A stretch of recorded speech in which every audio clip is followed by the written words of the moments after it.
membawa Kristus kepada bangsa-bangsa dan bangsa-bangsa kepada gereja Tuhan. Apa dunia tidak akan beritahu? 4 Oktober 2025. Yeremia bab 8 ayat 9. Orang bijak akan menjadi malu, mereka terkejut lalu tertangkap. Sesungguhnya, mereka telah menolak firman Tuhan. Kebijaksanaan apakah yang ada pada mereka? Penilaian kitab suci adalah jelas. Kebijaksanaan duniawi tanpa firman Tuhan tidak akan bertahan. Dengan kata yang lain, Tuhan tidak terkesan dengan kebijaksanaan manusia.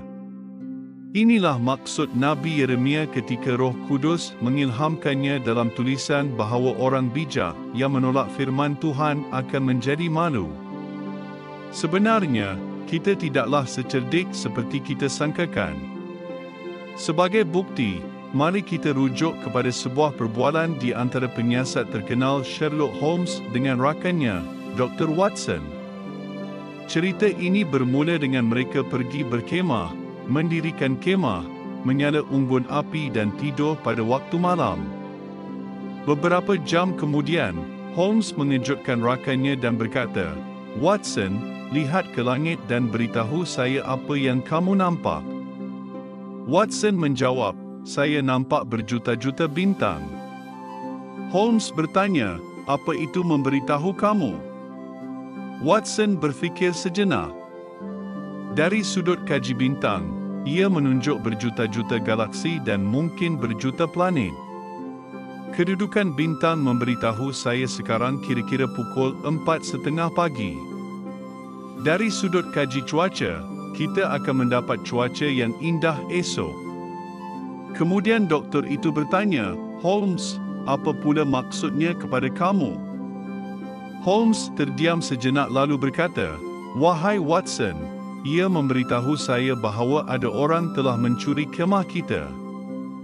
Walaupun kita mempunyai laluan kepada berbagai jenis maklumat yang tiada beberapa tahun yang lalu, kita masih boleh berada dalam kegelapan mengenai banyak perkara.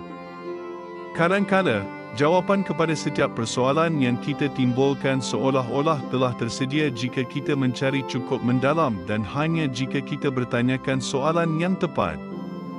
Hakikatnya tidak semesti begitu juga. Kadang-kala, tiada jawapan diperolehi dari hikmat dunia.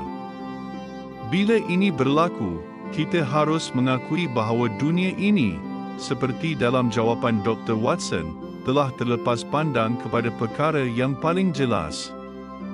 Berikut ialah dua contoh. Dunia tidak akan memberitahu bahawa kita, secara semula jadi, adalah orang berdosa yang telah sesat.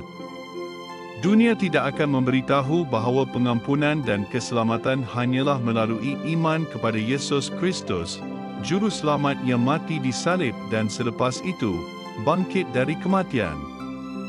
Dunia tidak akan memberitahu kita hal-hal demikian kerana kebenaran ini bukan dari dunia. Seperti Dr. Watson, kita boleh menjadi buta terhadap keadaan sebenar. Jadi, di manakah kebenaran begini boleh ditemui?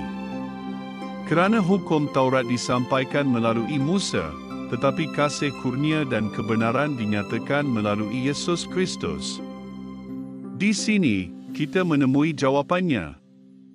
Di sinilah juga Bapa Syurgawi mengarah kita kepada kebenaran yang telah mengorbankan nyawanya untuk menyelamatkan kita. Inilah anakku yang kupilih. Dengarlah kata-katanya. Kita berdoa, Bapa Syurgawi, terima kasih atas karunia keselamatan yang menjadi milik kami melalui penderitaan dan pengorbanan Juru Selamat yang telah bangkit. Dalam nama Yesus kami berdoa. Amin.